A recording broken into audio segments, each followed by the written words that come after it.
Bull, take it by the horns, Craig. Thank you. Good day, everybody. And usually I'm not on the forefront anymore because I was always in trouble by the police and people also wanted to get me and to kill me and all of that. But I'm here today just to say a story of hope and an inspiring story about my community. As you can see, it's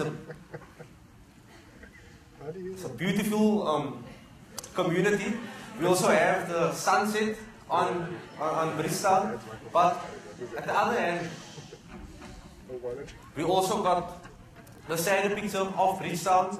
And I'm just going to paint you a little story and take you through a journey where gangsterism all started and where the American gang all started and also the gang that I was a part of.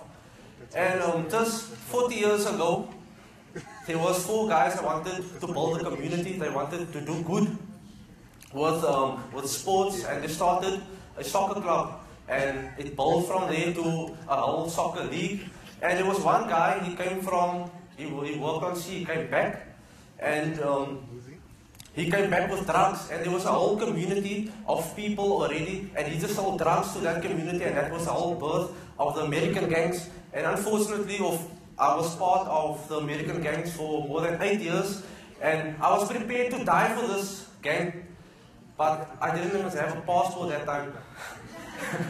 And in Brisbane we also have, we got the Americans, we got the White House as well. That is the headquarters of the American gang, and where we sell drugs from, or used to sell drugs from. And on the good side and the better side of things, I also had dreams. Everybody got dreams here? And I guess it's all good dreams. And my dream was to get out of this gangsterism and drugs.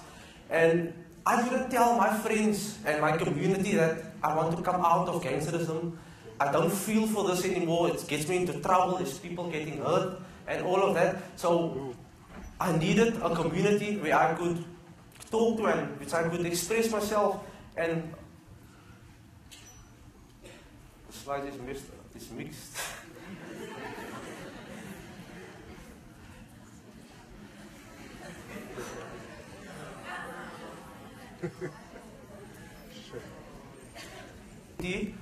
And I was introduced to blogging, and that is where the fun started. It was like, hello world, here am I.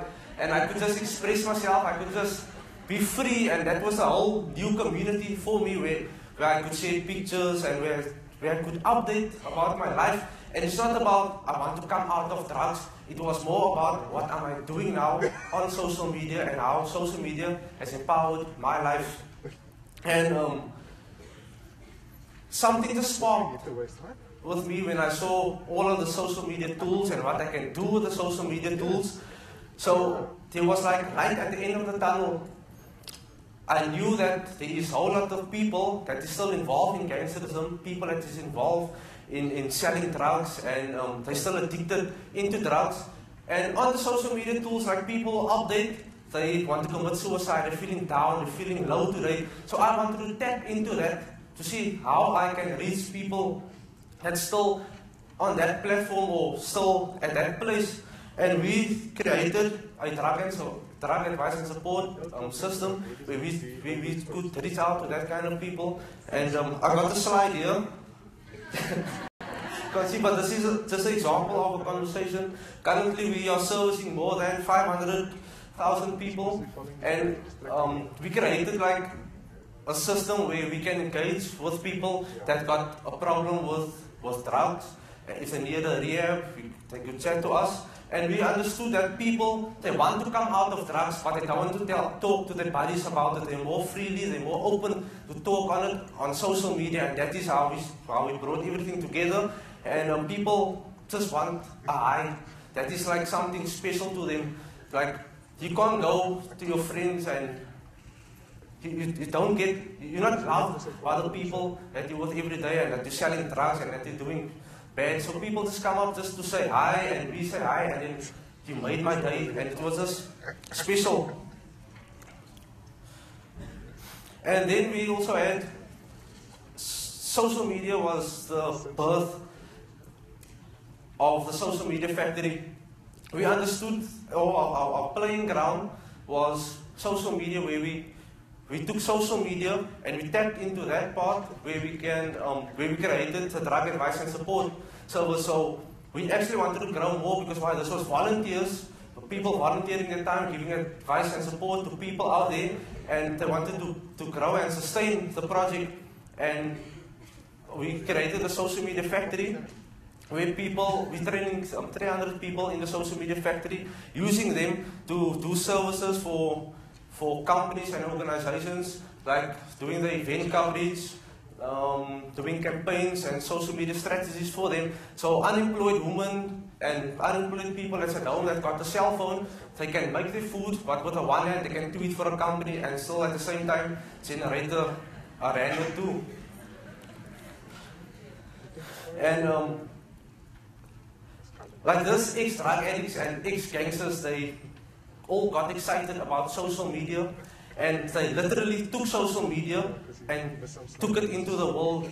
They called something like the social media surgeries, where they took the social media, they took their PCs, and they went into a mall and they told people about how powerful and how exciting is social media. And the Vote for Table Mountain campaign, they're currently doing that right now, saw this and saw, okay, they can maximize and use that kind of platform to get votes for Table Mountain.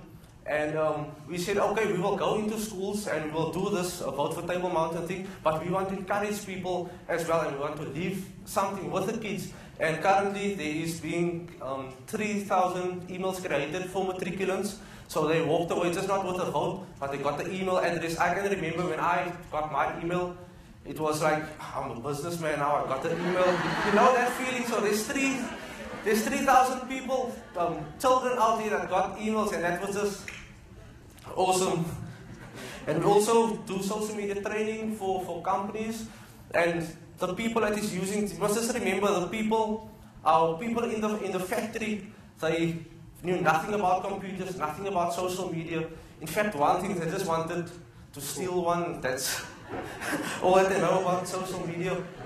And one encouragement is that just look at what is in your hand and how you can give it back to the world. And keep your coins and just bring change.